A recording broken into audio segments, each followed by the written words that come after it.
guys. Dito nga pala kami sa aming pasyalan. Tahimik kasi dito eh. Ayaw naman maingay na pasyalan.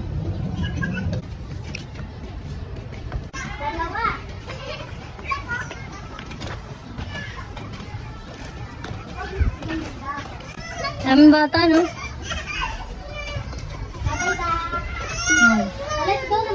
Kasama ko nga pala yung mga pamangkin ko.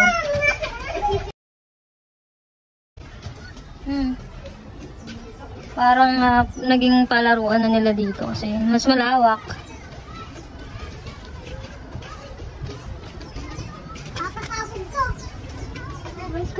Ganda pala pagka naka-ganito. Hindi siya shaky masyado. Hindi siya shaky.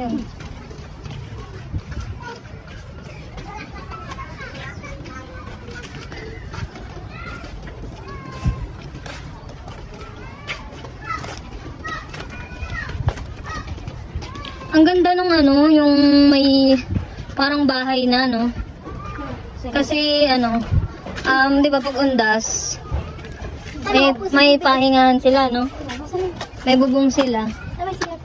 Oo, meron pa nga nakita kami may CR eh. Ang ganda.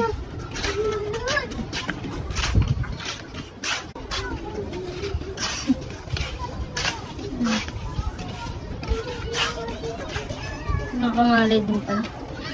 Dapat kinuha ko yung ano, holder. Tingnan nyo naman, hindi na nakakatakot dito kasi halos dito na talaga ang palaruan talaga ng mga bata eh. Halos ilang hakbang lang, ano na eh. Mga bahay na nila eh, oh. Tingnan nyo to guys, ayan oh. Halos dikit na sa cemetery oh. Kaya dito na sila naglalaro. Ayan. Ayan oh.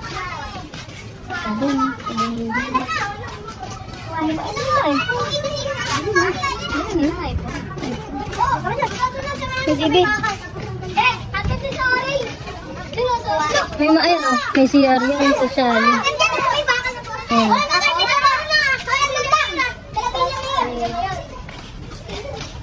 Ganda, ito sobrang hangin pa kasi mas maraming puno dito eh oh. Yung iba ginagawa ng pahingahan talaga dito kasi may mga puno, mahangin. Lalo na paghapon guys, napakadaming bata dito. Marami dito dito. Mga... Ayun na may CR. Ayun may CR. Ganda, may CR sa taas oh. Diba? May tubig pa yan.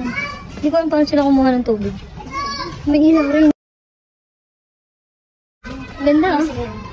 May CR sa taas. Diba? Ito nga, laki oh. Laki, grabe yung parang bahay. Malaki pa yun sa bahay, oh, mapapamilya nga nila. Malaki pa to sa bahay namin eh. Oh? Okay, mga, siguro parang na, nandyan na, oh. Ha? Naka-reserve na yan sa buong family nila. And kapag dumating yung araw na lilisanin na nila yung mundo, hindi na sila mamumroblema, diba? Kasi may paghihimlay na sila. Kasi ano na, may nakalaan na. O, diba?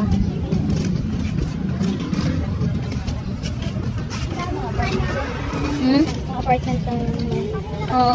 Ayan o, dati guys, yan, sa ganyan nakalaga yung papa ko.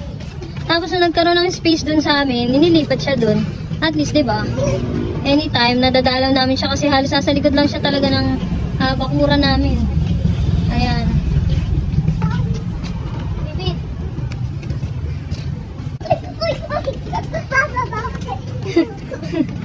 Ayan.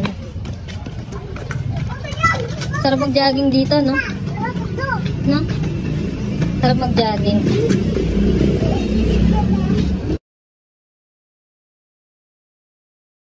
Nakad.